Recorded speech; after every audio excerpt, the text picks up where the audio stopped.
Hello everyone, this is Jedid, the Community Dietitian from the Davenport Perth Neighborhood and Community Health Center. Today we are going to make date squares. This is a great snack for yourself, for your children. You could even crumble it up and serve it on top of some yogurt. You can also use it as a snack in a kid's lunchbox, or if you're going traveling, take it with you on the go. For this recipe, you will need the following ingredients. Over here I have 1.5 cup of oats, large flake oats. Then I have half a cup of shredded unsweetened coconut, half a cup of nuts and seeds. If you don't want to use nuts, then you can use pumpkin seeds or sunflower seeds. Those are great. Over here I have 4 ounces of chopped up dates. For this recipe I've used the following dates. They're called Deglet Noor. So they are a softer kind. You can also use medjool, those are great too. Then I have a 1/4 cup of coconut oil. Here I have half a teaspoon of baking soda. Then you need a pinch of salt, and we're going to use chia seeds to increase the amount of fiber in the recipe, but also to substitute the egg that was part of the original recipe. So it will actually be a vegan recipe. It will also be gluten-free if you choose the oats that are gluten-free. So what we will do first is we're going to make the egg substitute. So instead of using 1 egg, you can use ground up chia seeds. So I have already ground those up. What you need is either a bowl, or I have here a mason jar. You use 1 tablespoon of ground chia seed, or you can use ground up flaxseed as well. Then we're going to add 2.5 tablespoons of water. And to make it easy, you can just close it up, and then we're going to shake it. So this way, all the fiber of the seeds can mix together with the water and absorb the water. Then we will let that sit for about 5 minutes so it can thicken up and hold all the water. For the date filling, we will use 12 ounces of chopped up dates, a little bit of salt, you can use up to half a teaspoon, and then 1 teaspoon of lemon juice. I will use coconut oil to coat the baking pan, because we need a 8 by 8 inch baking pan that gives you about 16 servings. And you can also use parchment paper if you like that better. So let's get started. First we're going to preheat the oven to 325 degrees Fahrenheit. The next step is that we're going to ground up 1 cup of the oats. So I've separated 1 cup of oats, and there's half a cup of oats over here.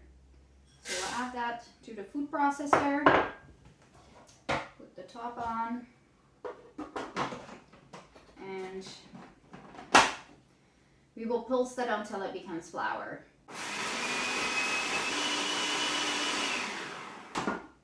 Good. Then we're going to add the next ingredients. So we have the dates, and we have the coconut, the shredded coconut. For the cookie dough, we need a little bit of salt, baking soda. So let's pulse that together.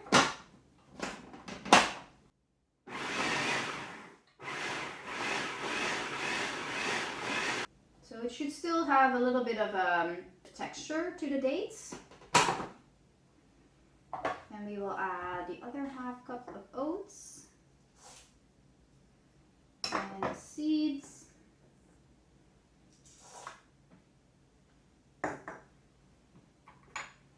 We will pulse that.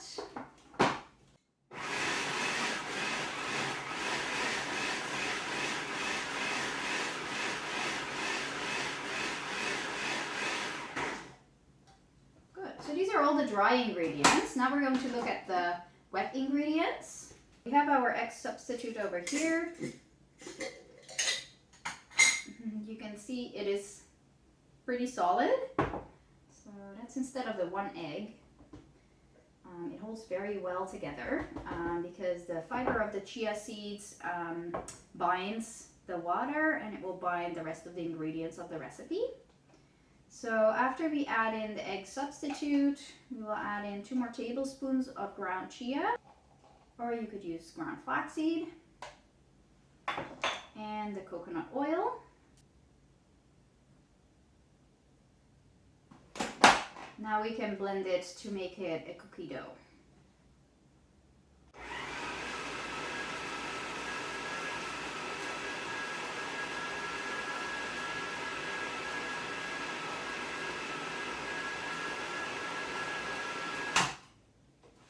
Okay, so let's show you what it looks like. So you got a crumbly mixture now with the dates mixed into the oats. And what we will do is we will reserve half a cup of this mix, and that will become the crumbly topping. Let's put that into the baking dish.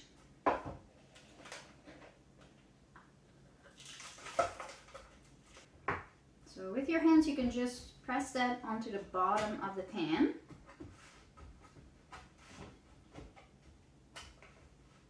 Then we're going to make the date paste.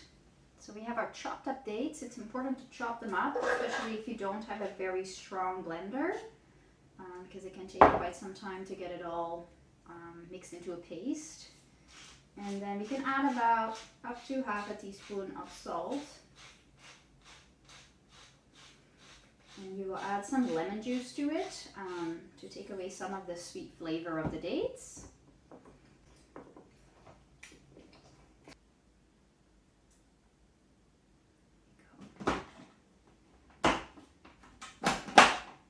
And let's pulse that until it is a paste.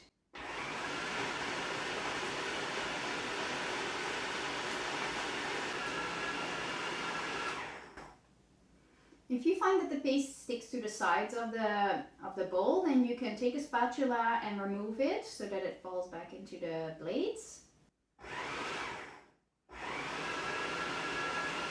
So what we do now is, if you have a bowl with some warm water, you can make your hands a little bit wet, and that way the date paste is not going to stick to your hands or to the spoon that you are using. And then we can put the date paste on top of the cookie dough.